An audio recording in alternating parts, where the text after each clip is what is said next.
Salve, torcida rubro-negra!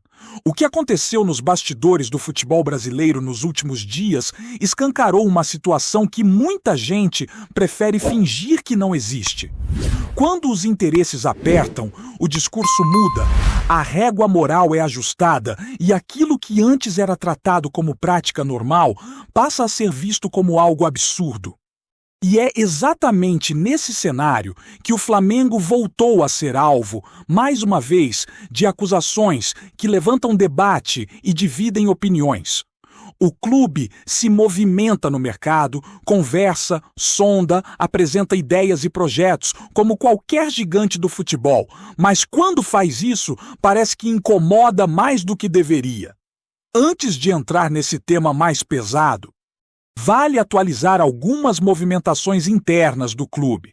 Um capítulo que se encerrou foi o do zagueiro Pablo, jogador que passou toda a última temporada treinando separado, fora dos planos da comissão técnica e sem qualquer perspectiva de utilização.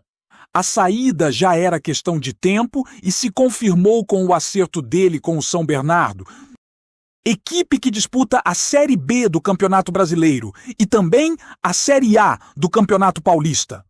O defensor já havia assinado um pré-contrato anteriormente e agora inicia uma nova fase da carreira, buscando sequência e espaço em um ambiente diferente daquele que viveu no Flamengo. Enquanto alguns ciclos se fecham, outros começam a ser construídos, principalmente olhando para o futuro. O Flamengo segue firme no processo de valorização das categorias de base e deu um passo importante ao assinar o primeiro contrato profissional do atacante Wallace Inácio.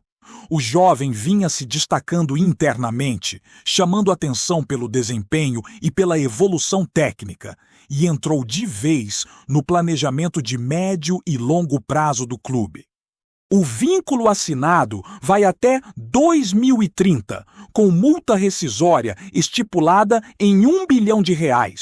Um movimento que mostra o cuidado do Flamengo em proteger seus talentos e trabalhar pensando nos próximos anos. Esse movimento faz parte de uma reformulação mais ampla dentro da base, com ajustes, saídas e permanências estratégicas. A ideia é preparar o terreno para que, a partir de 2027, 2028, os frutos desse trabalho apareçam de forma mais consistente. Os jovens que permanecem recebem mais atenção, acompanhamento de perto e valorização contratual, algo essencial para evitar perdas precoces e fortalecer o elenco profissional no futuro. Falando agora de calendário e transmissões, o início da temporada ganha um peso diferente com a volta das exibições do Campeonato Carioca em televisão aberta. Depois de anos fora, o estadual volta a ter esse espaço e o Flamengo já entra em campo no domingo, enfrentando a Portuguesa no Raulino de Oliveira, às 18 horas. É o começo oficial do ano. Aquele momento em que a torcida mata a saudade, observa os primeiros testes e começa a projetar o que pode vir pela frente ao longo da temporada. Mas o assunto que mais esquentou os bastidores foi a polêmica envolvendo Flamengo, Cruzeiro, Caio Jorge e, de forma indireta, Gerson. Surgiu a informação de que o clube mineiro teria encerrado qualquer conversa sobre a saída de Caio Jorge e, mais do que isso, estaria avaliando levar o Flamengo à instância máxima do futebol por suposto assédio. A alegação seria de que, mesmo após a negativa, o Flamengo teria continuado conversas com representantes do jogador, tentando convencê-lo a aceitar um projeto diferente. E aí entra o ponto central de toda a discussão. O Flamengo apresentou proposta oficial ao Cruzeiro, algo em torno de 30 milhões, dentro de um processo absolutamente normal de mercado. Nenhum clube faz isso sem antes saber se o jogador tem interesse esportivo na mudança. Nenhum atleta é obrigado a aceitar transferência alguma e ele tem todo o direito de dizer não. Conversar, sondar, entender a disposição do jogador faz parte do jogo. Isso acontece diariamente no futebol brasileiro e mundial. O que causa estranheza é que, ao mesmo tempo em que se levanta essa possibilidade de denúncia, existem conversas abertas entre dirigentes do Cruzeiro e o empresário de Gerson, jogador que pertence ao Zenit. O clube russo foi claro ao estabelecer um valor alto para liberar o atleta e, em nenhum momento, indicou facilidade ou abertura para a negociação. Ainda assim, reuniões aconteceram, projetos foram apresentados e o diálogo existiu. A pergunta que fica é simples. Por que, em um caso, isso seria tratado como prática normal e, no outro, como algo passível de punição? Essa diferença de tratamento escancara uma incoerência difícil de ignorar. Se sondar é errado, então precisa ser errado para todos. Se conversar com empresários é considerado assédio, então o conceito precisa valer de forma igualitária. Caso contrário, o discurso perde força e se transforma apenas em retórica conveniente, usada quando interessa. Diante disso, o Flamengo entende que a negociação por Caio Jorge está encerrada e segue o planejamento sem esse nome. O mercado é dinâmico, alternativas existem e o clube não costuma ficar refém de uma única opção. A diretoria segue avaliando cenários, sempre dentro daquilo que considera viável, esportiva e financeiramente. Outro nome que entrou no radar e movimentou debates foi o de Breno Bidon, meio-campista de 19 anos do Corinthians. Houve contato inicial com o staff do jogador, algo ainda em fase embrionária, mas que já levanta discussões interessantes sobre perfil, encaixe e futuro. Trata-se de um atleta jovem, com potencial, que poderia agregar qualidade e profundidade ao elenco, especialmente pensando em rotação e desenvolvimento. É claro que qualquer conversa envolvendo jogadores do Corinthians costuma ser complexa. O clube paulista não tem interesse em facilitar negociações com o Flamengo e, historicamente, dificulta ao máximo esse tipo de movimento. Mesmo enfrentando questões financeiras, a tendência é endurecer as tratativas, seja por valores elevados, seja por entraves contratuais. Esse cenário reflete uma realidade do mercado nacional em que negociar com clubes brasileiros se torna cada vez mais difícil para o Flamengo. Os valores sobem, as exigências aumentam e a resistência cresce simplesmente pelo peso da camisa e pelo receio de fortalecer um concorrente direto. Ainda assim, o clube analisa, projeta e decide com cautela se vale ou não avançar em determinadas negociações. Enquanto isso, o Flamengo também mantém atenção especial para uma posição considerada estratégica: o gol. Após a negativa de Gabriel Brazão, a busca continua por um goleiro experiente que possa disputar espaço e oferecer segurança ao elenco. Hoje, Agustin Rossi é o titular absoluto, com Diogo Alves surgindo como opção jovem, ainda em processo de transição da base para o profissional. Apesar da boa atuação de Diogo quando teve oportunidade, a leitura interna é de que o elenco precisa de alguém com mais rodagem, alguém capaz de assumir a posição em momentos decisivos e também de pressionar o titular diariamente. Essa concorrência saudável eleva o nível de todo o grupo, aumenta a concentração e reduz o risco de acomodação, algo fundamental em um elenco que disputa títulos em todas as frentes. Esse ambiente competitivo, em que ninguém se sente confortável demais, é visto como essencial para manter o Flamengo em alto nível ao longo da temporada. Principalmente em um calendário pesado, com viagens, decisões e jogos decisivos em sequência. o Flamengo segue firme no planejamento da temporada, equilibrando a necessidade de reforços com a manutenção de um elenco competitivo. Cada decisão é cuidadosamente avaliada pela diretoria, que entende que o mercado brasileiro é extremamente desafiador e que negociar com outros clubes exige estratégia, paciência e, muitas vezes, negociação de bastidores. A sondagem pelo meio-campo do Corinthians, Breno Bidon, é um exemplo disso.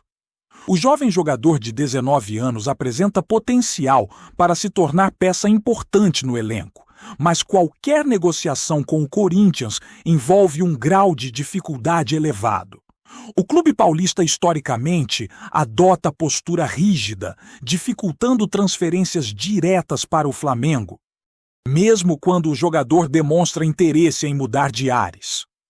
Nesse cenário, o Flamengo precisa avaliar se vale o investimento, tanto financeiro quanto político, e entender se a negociação realmente traria benefícios imediatos e a longo prazo. Além de Breno Bidon, o Flamengo também se movimenta estrategicamente em outras posições, como a de goleiro. A busca por um arqueiro experiente não é apenas por necessidade, mas por planejamento. O clube entende que, em um calendário intenso, ter opções qualificadas em todos os setores é essencial para manter a competitividade.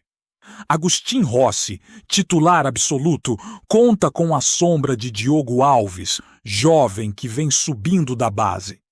A presença de um goleiro mais rodado ajudaria a criar um ambiente de concorrência saudável, onde todos precisam se dedicar ao máximo para garantir seu espaço. Essa filosofia é aplicada em todo o elenco. Cada posição conta com alternativas capazes de pressionar o titular e elevar o nível geral da equipe. É uma estratégia que combina resultado imediato com preparação de longo prazo, algo que se tornou uma marca do clube nos últimos anos. Enquanto isso, o mercado segue movimentado e o Flamengo observa com atenção oportunidades que possam surgir. O caso de Caio Jorge, do Cruzeiro, é um exemplo claro de como o clube se mantém atento a cada situação, mesmo quando a negociação não avança. A polêmica envolvendo suposto assédio ao jogador levantou discussões sobre ética, práticas de mercado e coerência no futebol brasileiro. O Flamengo apresentou uma proposta oficial dentro do que considera normal, mas enfrentou resistência do Cruzeiro, que alegou que o clube teria extrapolado ao continuar conversas com o staff do atleta. A situação revela um paradoxo. Enquanto se acusa o Flamengo de assédio, o próprio Cruzeiro mantém reuniões e negociações com o empresário de outro jogador, Gerson, sem que isso seja considerado irregular. Essa incoerência evidencia como o futebol brasileiro ainda lida com regras não escritas, onde interesses e disputas de poder muitas vezes se sobrepõem a práticas uniformes e justas. O ambiente competitivo no Brasil também influencia diretamente nas estratégias do Flamengo. Os clubes sabem que negociar com o rubro-negro é diferente, pois qualquer venda pode significar fortalecimento de um rival direto. Isso eleva os valores, dificulta a saída de jogadores e exige criatividade na abordagem. O Flamengo, por sua vez, precisa ser ágil, mas também estratégico, equilibrando o desejo de reforçar o elenco com a necessidade de manter boas relações e respeitar limites legais e contratuais.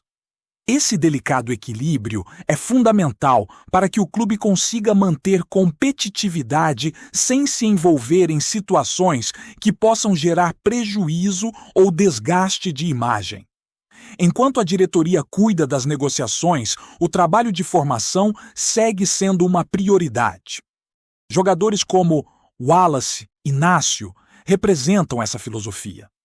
O jovem atacante, que recentemente assinou seu primeiro contrato profissional, entra em um projeto que visa não apenas formar atletas, mas também construir profissionais que possam integrar o elenco principal no futuro próximo.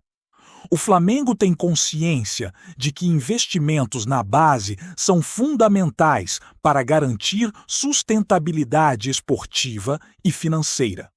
Cada contrato, cada renovação é uma forma de proteger talentos e criar oportunidades para que esses atletas desenvolvam suas capacidades em um ambiente estruturado, próximo do profissional, mas ainda com espaço para aprendizado e evolução.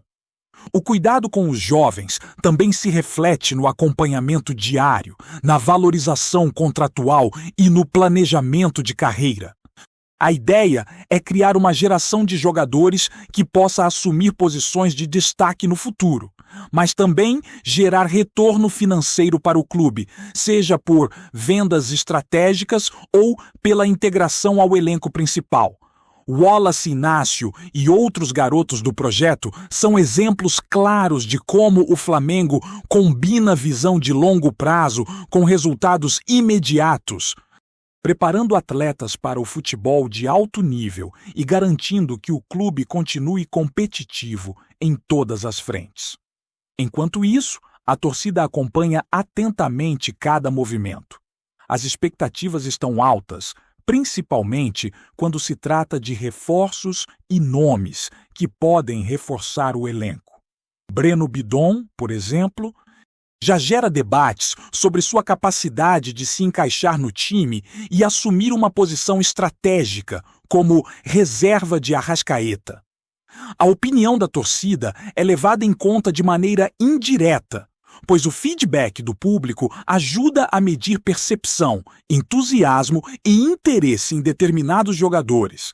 Essa relação próxima entre clube e torcedor é uma característica forte do Flamengo, que busca engajamento e mantém a paixão viva mesmo nos momentos de transição e negociação. O calendário competitivo também exige atenção. Com jogos importantes em estaduais, nacionais e até internacionais, o Flamengo precisa se preparar para manter consistência em todas as competições. Cada partida é uma oportunidade de avaliar jogadores, testar formações e consolidar estratégias. Nesse contexto, a integração de jovens talentos ao elenco principal se torna ainda mais relevante, pois permite que o clube tenha alternativas sem perder qualidade, mantendo alto nível técnico e físico em cada jogo. A filosofia do clube é clara. Todos devem estar preparados. Cada atleta tem sua importância e a concorrência interna é saudável e motivadora. Tá curtindo o vídeo? Então, deixa aquele like maroto, comenta aí o que tu tá achando e compartilha com os parceiros de arquibancada. Bora fortalecer o Central Rubro-Negro, rapaziada! O noticiário dos bastidores do futebol carioca amanheceu em ebulição com um rumor que vem ganhando corpo nos corredores da Gávea e também nas Laranjeiras. Fala-se em um chapéu duplo aplicado pelo Flamengo no rival Fluminense, movimento que, se confirmado, pode acirrar ainda mais uma rivalidade que nunca dorme. A especulação aponta que o clube rubro-negro estaria prestes a anunciar 2 jogadores com passado recente pelo tricolor, em uma jogada silenciosa, rápida e estratégica, típica de quem quer virar o jogo fora das 4 linhas. Um dos nomes que circulam com mais força é o de Doman, jogador conhecido pelo dinamismo no meio-campo e pela leitura tática apurada. Internamente, comenta-se que o Flamengo enxerga nele uma peça capaz de ampliar as variações do elenco, especialmente em partidas mais físicas, nas quais a intensidade costuma decidir detalhes. A negociação, segundo fontes próximas, teria avançado sem alarde, o que teria surpreendido dirigentes do Fluminense, que não esperavam ver o atleta atravessando a ponte simbólica entre os clubes. Outro nome envolvido na possível investida é o de Thiago dos Santos, o Thiago Santos, volante que também pode atuar como zagueiro. Atualmente, no Coritiba, o jogador tem histórico no futebol brasileiro que agrada ao departamento de futebol rubro-negro, especialmente pela versatilidade e experiência. Nos bastidores, a avaliação é de que Thiago Santos poderia oferecer solidez defensiva e liderança, características valorizadas em um elenco que busca profundidade e equilíbrio ao longo da temporada. Embora nada esteja oficialmente confirmado, o simples fato de os dois nomes serem associados ao Flamengo já provoca burburinho e debates acalorados entre torcedores. Para alguns, trata-se de uma jogada ousada, quase provocativa. Para outros, é apenas o mercado seguindo sua lógica implacável. O que se sabe é que, se o rumor se transformar em anúncio, o capítulo promete entrar para a coleção de movimentos que alimentam a rivalidade e mantêm o futebol carioca sempre em estado de combustão. É isso, família. Valeu demais por acompanhar até aqui. Se ainda não se inscreveu, tá moscando. Hein? Ativa o sininho para não perder nenhum papo de Mengão raiz. Aqui é Central Rubro Negro. Aqui é Flamengo até morrer. Tamo junto.